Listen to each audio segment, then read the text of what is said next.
प्राचीन काल में एक सेठ जी के 7 पुत्र थे। सातों के विवाह हो चुके थे।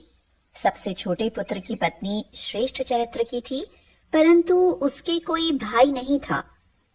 एक दिन सभी बहुएं घर लीपने के लिए पीली मिट्टी लेने गईं। जैसे ही बड़ी बहू ने मिट्टी खोदी, वहां से एक सर्प निकला, तो बड़ी बहू खुरपी से उस सर्प को मारने लगी। यह देखकर छोटी बहू ने उसे रोकते हुए कहा, मत मारो इसे, यह बेचारा निरपराध है। यह सुनकर बड़ी बहू ने उसे नहीं मारा। तब सर्प एक ओर जा बैठा। तब छोटी बहू ने उसे कहा, हम अभी लौट कर आती हैं, तुम यहाँ से जाना मत। यह कहकर वह सबके साथ मिट्टी लेकर घर चली गई और वहां कामकाज में फंसकर सर्प से जो वादा किया था उसे भूल गई। उसे दूसरे दिन वह बात याद आई तो वहां पहुंची और सर्प को उस स्थान पर बैठा देखकर बोली, सर्प भैया नमस्कार। तू भैया कह चुकी है, इसलिए तुझे छोड़ देता हूँ, नहीं तो झूठी बात कहने के कारण तुझे अभी डस लेता। भैया मुझसे भूल हो गई, उसकी क्षमा मांगती हूँ।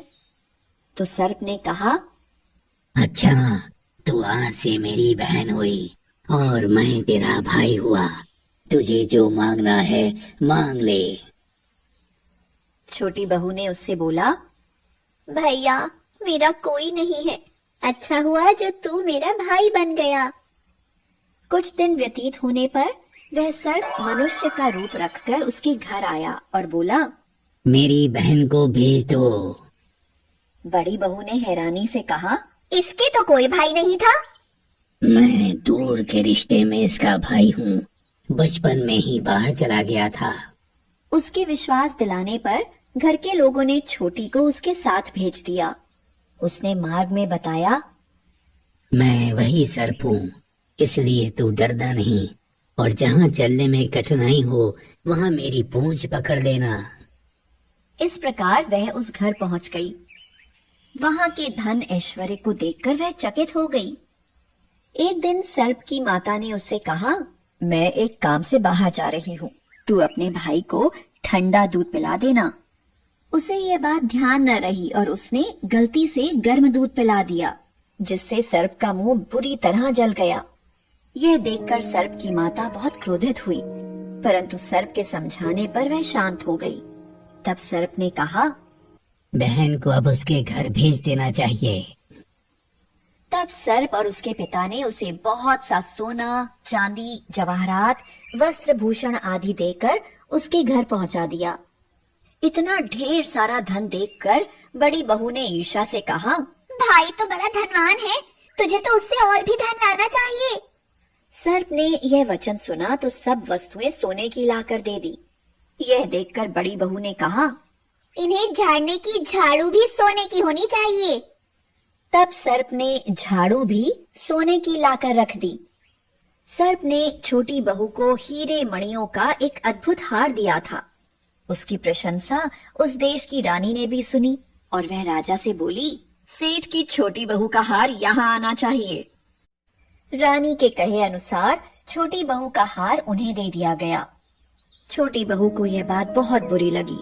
उसने अपने सर्प भाई को याद किया और आने पर प्रार्थना की, भैया रानी ने हार छीन लिया है, तुम कुछ ऐसा करो कि जब वह हार उसके गले में रहे तब तक के लिए सर्प बन जाए, और जब वह मुझे लौटा दे तब हीरो और मणियों का हो जाए। सर्प ने ठीक वैसा ही किया। जैसे ही रानी ने हार पहना वैसे ही वह सर्प बन गया। यह देखकर रानी चीख पड़ी और रोने लगी। यह देखकर राजा ने सेठ के पास खबर भेजी, छोटी बहू को तुरंत भेजो। सेठ जी स्वयं छोटी बहू को साथ लेकर उपस्थित हुए। राजा ने छोटी बहू से पूछा, तूने क्या जादू किया है? मैं तुझे दंड दूंगा। छोटी बहू बोली, राजन धृष्टता क्षमा कीजिए, ये हार ही ऐसा है कि मेरे गले में हीरो और मणियों का रहता है और दूसरे के गले में सर्प बन जाता है। यह सुनकर राजा ने वह सर्प बना हार उसे देकर कहा, अभी पहन कर दिखाओ। छोटी बहू ने जैसे ही उसे पहना वैसे ही वह हीरो मणियों का हो गया। राजा बोले, ये देखकर मुझे विश्वास हो गया मैं तुम्हें ये मुद्राएं भी देता हूँ। छोटी बहू अपने हार और मुद्राओं सहित घर लौट आई। उसके धन को देखकर बड़ी बहू ने ईर्ष्या के कारण उसके पति को सिखाया, छोटी बहू के पास कहीं से धन आया है। यह सुनकर उसके पति ने अपनी पत्नी को बुलाकर कहा, ठीक ठीक बता कि ये धन तुझे कौन देता है। तब वह सर्प को याद करने लगी। उसी समय सर्प ने प्रकट होकर कहा, यदि मेरी धर्म बहन के आचरण पर संदेह प्रकट करेगा तो मैं उसे खा लूंगा। यह सुनकर छोटी बहू का पति बहुत प्रसन्न हुआ और उसने सर्प देवता का बड़ा सत्कार किया। उसी दिन से नाग पंचमी का त्योहार मनाया जाता है और स्त्रियां सर्प को भाई मानकर उसकी पूजा करती हैं।